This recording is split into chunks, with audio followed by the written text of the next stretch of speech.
So welcome class, कैसे हैं आप लोग।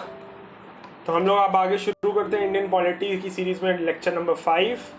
तो इसमें हम लास्ट बात कर रहे थे आर्टिकल नंबर 21 ए का कॉन्स्टिट्यूशन अमेंडमेंट एक्ट में ऐड किया गया था।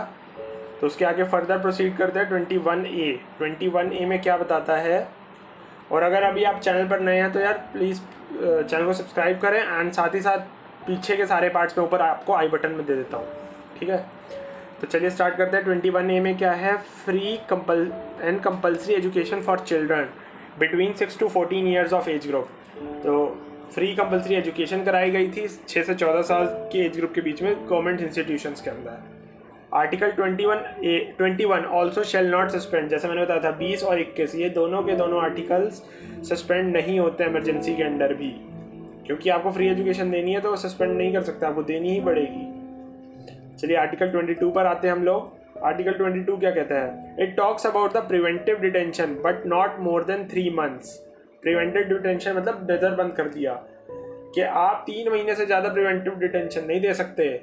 अगर आपको 3 महीने से ऊपर की प्रिवेंटिव डिटेंशन देनी है तो आपको हाई कोर्ट से परमिशन लेनी पड़ेगी। जैसे अभी जब JNK के ऊपर वहाँ पर हुआ था कि इंडिया के अंदर ही कर लिया था, तो महबूबा मुफ्ती और को लोगों को वहाँ पर बाकी के सब लोगों को डिटेंशन में कर दिया, नज़रबंद कर दिया गया था, ठीक है। तो अगर आपको 3 महीने से ऊपर अगर आपको डिटेंशन करवाना है सरकार को तो हाई कोर्ट का परमिशन लो, उसके बाद करवाओ। तो यार ये मतलब वीडियो ना, ये आप लोगों के लेक्चर है, आप इसको ऑडियो की तरह सुनिए। आप बस सुनते रहिए, बार बार सुनते रहिए, आपको सब चीज़ें याद होने लग जाएंगी, आपको नोट्स बनाने की जरूरत नहीं पड़ेगी। मैं तो ये कह रहा हूँ PDF में सब लास्ट में शेयर कर ही दूंगा आपके साथ अगर ज़रूरत पड़ी, नहीं तो आपको लिखना है तो आप लिख सकते हैं। चलिए, maintenance of internal security act 1971 replaced इन 1978, ठीक है। जो मेंटेनेंस जो इंटरनल सिक्योरिटी एक्ट था उसके बाद जैसे पोटा आया, टाडा वगैरह आए, मतलब काफ़ी सारे एक्ट जो थे वो रिप्लेस होते गए। 1971 में आया था इंटरनल सिक्योरिटी एक्ट, उसको रिप्लेस कर दिया गया, कैंसिल कर 1978 के अंदर। 1974 में जैसे आया था कॉफ़ी पोसा, conservation of foreign exchange and prevention of smuggling act, but इसको रिपील नहीं किया गया, मतलब इसको रिप्लेस नहीं किया गया। रिपील मतलब रिप्लेस का मतलब रिपील था, ये कैंसिल नहीं करना, रिपील का मतलब ये है। 1980 में आया था नेशनल सिक्योरिटी एक्ट NSA। 1985 में TADA, terrorism and disruptive activities act, repeal, इसको रिपील किया गया था 1995 में।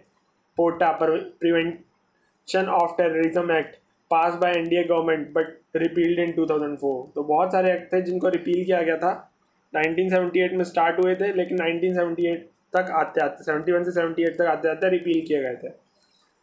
चलिए आर्टिकल 23 एंड 24 ये किसके बारे में बताते हैं, ये आपको बताता है राइट अगेंस्ट एक्सप्लॉयटेशन, कि अगर एक्सप्लॉयटेशन हो रही है तो उसके अगेंस्ट के जो राइट्स है। आर्टिकल 23 क्या कहता है, prohibits forced labour however except for election duty, social welfare programme, epidemic condition. मतलब आप जबरदस्ती लेबर नहीं कर ले सकते। मतलब आपने कह दिया सपोज कीजिए कोई गवर्नमेंट एम्प्लॉय है तो आप उसको ज़बरदस्ती नहीं कर सकते कि आपको करना ही पड़ेगा, लेकिन कुछ जगहों पर आप करवा सकते हैं, उनको फोर्स लेबर कर सकते हैं। जैसे इलेक्शन ड्यूटी के वक्त अगर वो मना करे तो आप कह सकते हैं नहीं आपको करना ही पड़ेगा, इलेक्शन ड्यूटी में पार्ट लेना ही पड़ेगा। बहुत लोग ऑफिसर्स जो लोग भी होते हैं तो उन लोगों को भी ड्यूटी करनी पड़ती है। सोशल वेलफेयर या एपिडेमिक कंडीशन, अगर अभी आप कह दें डॉक्टर्स को, जो सरकारी डॉक्टर हैं वो कहते हैं हम नहीं करना चाह रहे, तो गवर्नमेंट इम्पोज कर सकती है, आपको करना ही पड़ेगा इलाज लोगों का, क्योंकि वहाँ पर आप फोर्स लेबर करवा सकते हैं। जैसे कोरोना के अंदर आप डॉक्टर से करवा सकते हैं, मतलब फोर्स तो क्या ही है, उनको क्या करना ही पड़ेगा, मतलब ये कॉन्स्टिट्यूशन के अंदर लिखा हुआ है, नहीं तो नौकरी नहीं उनके पास रह पाएगी। प्रोहिबिट्स चाइल्ड लेबर, पर हमें ऐसे बोलना नहीं चाहिए, वो लोग सब कर रहे हैं, बहुत मेहनत कर रहे हैं हम लोगों के लिए आजकल की पेंडेमिक सिचुएशन के अंदर, ठीक है। आर्टिकल 24 प्रोहिबिट्स चाइल्ड लेबर, ये बताता है कि चाइल्ड लेबर नहीं होनी चाहिए, ख़त्म हो जाए। और आपको सारे आर्टिकल्स नहीं करने, मैं बार बार कह रहा हूँ, सिर्फ आर्टिकल्स वो करने हैं जो आपके लिए इंपॉर्टेंट है, ठीक है, एग्जाम पॉइंट ऑफ व्यू से। आर्टिकल 25 से 28 क्या बताते हैं, right to freedom of religion. ये हम सारे फंडामेंटल राइट्स की ही बात कर रहे हैं अब तक जितने भी किए हैं। आगे के राइट्स जब आएंगे वो मैं बताऊंगा, DSPS वो सब वगैरह पूरी बातें चलेंगी जो और राइट्स हैं।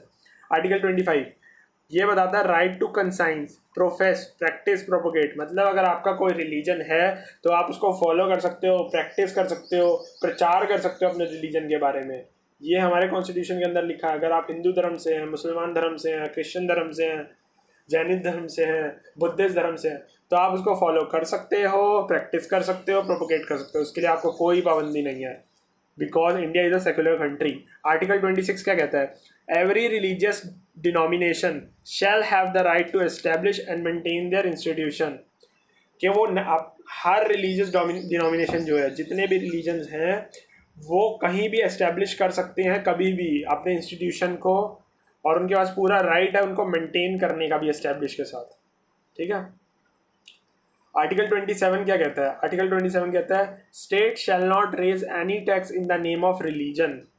मतलब आप रिलीजन के नाम से आप टैक्स नहीं ले सकते कि आप कह दो भाई तिरुपति का बालाजी मंदिर है या कहीं की मस्जिद है, कहीं का चर्च है, उसके नाम पे आप सरकार टैक्स लेने लग जाए, नहीं ले सकती। No public money can be use for supporting one particular reason. और साथ ही साथ अगर आप टैक्स पे करते हैं, आप टैक्स पेयर हैं, आपके पेरेंट्स टैक्स पेयर हैं, तो आप लोगों का टैक्स जो है वो किसी धर्म को प्रचार करने में नहीं यूज होगा कभी भी। ठीक है। आपका पैसा सिर्फ डेवलपमेंट के काम आ सकता है नेशन की, लेकिन धर्म के प्रचार में नहीं।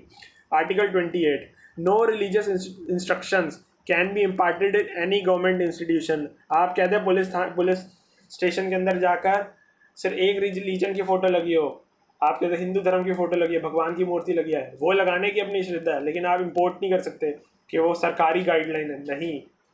या अगर आपने किसी और रीजन का फोटो वगैरह ये लगा रखा है या उसको इम्प्लीमेंट करने की कोशिश कर रहे हैं, वो नहीं कर सकते आर्टिकल 28 के अकॉर्डिंग। आर्टिकल 29 एंड 30 ये बताते हैं कल्चरल एंड एजुकेशन राइट्स के बारे में। तो आर्टिकल 29 क्या बताता है? Every group having a distinct language, script और culture of its own shall have the right to conserve the same. हर ग्रुप के पास जिनके पास डिस्टिंक्ट लैंग्वेज है, स्क्रिप्ट है या कल्चर है, हैव राइट टू कंजर्व। आप कंजर्व कर सकते हैं। अगर आपका मान लीजिए माइनॉरिटीज़ के कुछ रिलीजन्स हैं जो इंडिया में, मान लीजिए क्रिश्चियन है, ठीक है, सिखिज़म है और मुस्लिम्स हैं, तो ये अगर माइनॉरिटीज़, जैनिज़्म है, ये माइनॉरिटीज़ में है, तो इनके पास पूरा राइट है कि अपने कल्चर को, या अगर वैसे भी कहते हैं कि स्टेट कल्चर है किसी का, सिर्फ रिलीजन में ना मैं जाऊँ तो स्टेट में किसी का कल्चर है, तो हर ग्रुप के पास अपनी अथॉरिटी है कि वो उसको प्रिजर्व कर सकता है। मान लीजिए उड़ीसा का अगर कोई कल्चर है तो ओडिसी कल्चर, साउथ का कोई कल्चर है तो उसको कंजर्व कर सकता है, कोई मनाही नहीं है इसमें। ठीक। इसके बाद आर्टिकल 30 क्या कहता है? आर्टिकल 30 बताता है every linguistic and religious minority shall have the right to establish and maintain educational institutions. जैसे only 2 type of minorities are allowed, linguistic and religion. बस लिंग्विस्टिक और रिलीजन ही आप टाइप की माइनॉरिटीज ये कर सकती हैं। मतलब आप अपने एजुकेशन इंस्टीट्यूट्स खोल सकते हैं। जैसे बाकी हिंदू धर्म में तो स्कूल्स वगैरह हैं, मुस्लिम धर्म में कहते हैं कि मदरसे वगैरह खुले होते हैं, तो ऐसे हर लिंग्विस्टिक एंड रिलीजन माइनॉरिटीज़ जिनकी हैं वो लोग खोल सकती हैं। मैं बताया था ना 6 माइनॉरिटीज़ कौन सी हैं? Muslim, Christian, Sikh, Buddhist, Parsis, Jain. और पारसीज, ये क्वेश्चन बड़ा पूछता है, पारसी कौन सा धर्म को फॉलो करते हैं? तो आता है जोरास्ट्रियन रिलीजन को फॉलो किया जाता है पारसीज द्वारा। ये क्वेश्चन आता है बहुत बार। ठीक है। राइट टू कॉन्स्टिट्यूशनल रेमेडीज, इसके अंदर जो राइट्स आते हैं, आर्टिकल नंबर 32 ये क्या कहता है? In case of violation of fundamental right one can challenge the matter directly to supreme court. मैंने पहले ही बहुत बार बोला है कि अगर आपका फंडामेंटल राइट हानि हो रही है तो आप डायरेक्टली सुप्रीम कोर्ट जा सकते हो। वैसे बाकी अगर कोई राइट है तो उसके लिए आप पहले लोअर कोर्ट, फिर हाई कोर्ट, फिर सुप्रीम कोर्ट जाते हो, इसको फॉलो करना पड़ता है। Doctor B R Ambedkar called 32 heart and soul of the constitution of India. इसलिए ही डॉक्टर बी आर अम्बेडकर ने इस आर्टिकल नंबर 32 को heart and soul of constitution of India बोला था। लेकिन इसके अंदर कुछ शर्तें भी है, रिट्स हैं, ठीक है, कड़े आदेश हैं, कड़े आदेश भी इसके अंदर गिवन है। These are those orders which are issued by supreme court to prevent the right of people. ठीक है, ये वो ऑर्डर्स हैं जो सुप्रीम कोर्ट ने दे रखे हैं पीपल के राइट को प्रिवेंट करने के लिए, जिसमें कि कुछ नाम्स हैं, थोड़े अलग से नाम लगेंगे आपको सुनने में, लेकिन उनके मीनिंग में बताऊंगा। हैबियस कॉर्पस, क्योंकि हमारा कॉन्स्टिट्यूशन बोरो किया गया तो ये कहीं ना कहीं से आए हुए ये सारे नाम। It means you have the body, मतलब इसका मतलब ये हैबियस कॉर्पस का मतलब है अगर आप बॉडी है आपके पास, मतलब कोई भी लिविंग ऑर्गेनिज्म है इस अर्थ पे, जैसे इंसान है, ठीक है, तो उसके उसके पास अगर लिविंग ऑर्गेनिज्म है तो उसके पास इस राइट की एबिलिटी है कि उसका फंडामेंटल राइट चेंज नहीं हो, वो छीना नहीं जा सकता, नहीं तो सुप्रीम कोर्ट जाएगा ही जाएगा। Issued against unlawful detention of a person, ठीक है। इट इंश्योर्स पर्सनल लिबर्टी, एक इंसान की पर्सनल लिबर्टी की रखवाली करता है। Person shall be physically present before the court, अगर वो जिंदा है, जिंदा इंसान है, तो उसको कोर्ट में आना पड़ेगा अपने इस फंडामेंटल राइट को बताने के लिए। ये उसके कड़े आदेश हैं। अगर कोई भी लिविंग बॉडी है तो उसके लिए है वो। मेंडेमस, मेंडेमस इसका मतलब है command. It shall be issued against public officer who do not fulfil there public duties, अगर कोई पब्लिक ऑफिसर अपनी पब्लिक ड्यूटी नहीं कर रहा पूरी, तो आप पूरी नहीं कर रहा तो आपके पास, ऐसा पब्लिक के पास फंडामेंटल राइट है, वो जा सकती है सुप्रीम कोर्ट और बोल सकती है उस ऑफिसर के अगेंस्ट, ठीक है।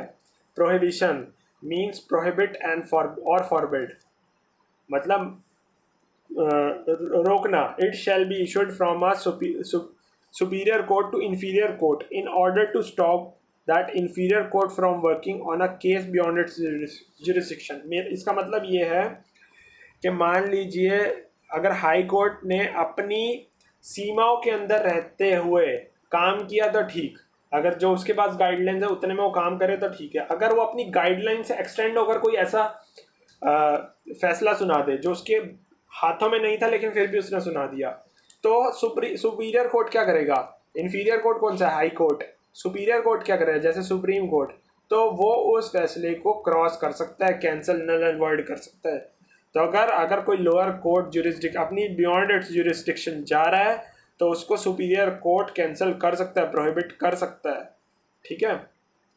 फिर certiorari means informed, certiorari. It shall be issued from superior court to inferior court in order to squash the judgment by the inferior court once case outside its jurisdiction।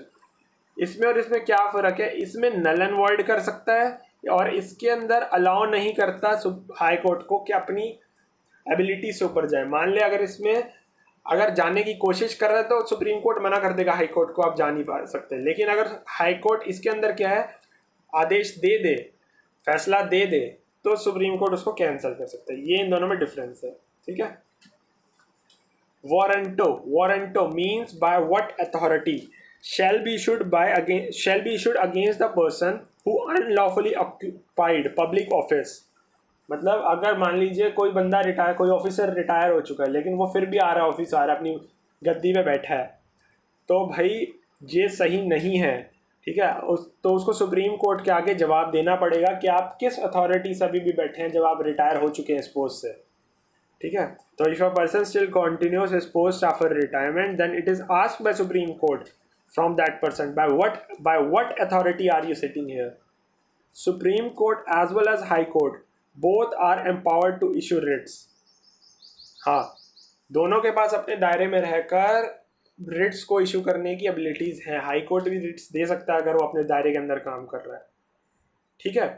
तो चलिए, आज का lecture इतना ही था। आप लोग इतना रिवाइज कीजिए। अगर वीडियो अच्छा लग रहा है तो चैनल को सब्सक्राइब कीजिए, वीडियो लाइक कीजिए, दोस्तों के साथ शेयर कीजिए जो लोग प्रिपरेशन कर रहे हैं जी जान से। और बस वीडियो को आप बार बार सुनते रहिए, बस कुछ नहीं करना यार। सिर्फ 10 से 15 मिनट का वीडियो होता है। आप नॉर्मली बाहर घूम लेते हैं, उतनी देर आप ये सुन लीजिए, आपको चीज़ें याद होती जाएंगी, ठीक है। ऑडियो बुक की तरह समझिए इसको। नोट्स में आपको शेयर कर दूंगा। और हम लोगों का टेलीग्राम पर भी चैनल बना हुआ है, जॉब सीकर नौकरी की तलाश के नाम से ही। सारे सोशल अकाउंट्स पर इसी नाम से ही चैनल बना हुआ है, इंस्टाग्राम, फेसबुक, टेलीग्राम, यूट्यूब। तो सारे लिंक्स आपको डिस्क्रिप्शन में नीचे मिल जाएंगे, आप लोग बिल्कुल जा सकते हैं, सब्सक्राइब करिए। एंड आप लोगों का प्यार बना हुआ है तो ऐसे ही मेहनत करते रहिए, ज़रूर सफलता मिलेगी। मैं अपनी तरफ से मेहनत कर रहा हूँ कि आपको फ्री में कंटेंट प्रोवाइड कर सकूँ, जिसके लिए बहुत लोग चार्ज भी करते हैं, लेकिन मेरी कोशिश है कि आपको फ्री ऑफ कॉस्ट प्रोवाइड करूँ। एंड आप कभी भी कमी ना रहे किसी बच्चे के अंदर कि हाँ यार मैं पढ़ नहीं पाया because of lack of money, ठीक है।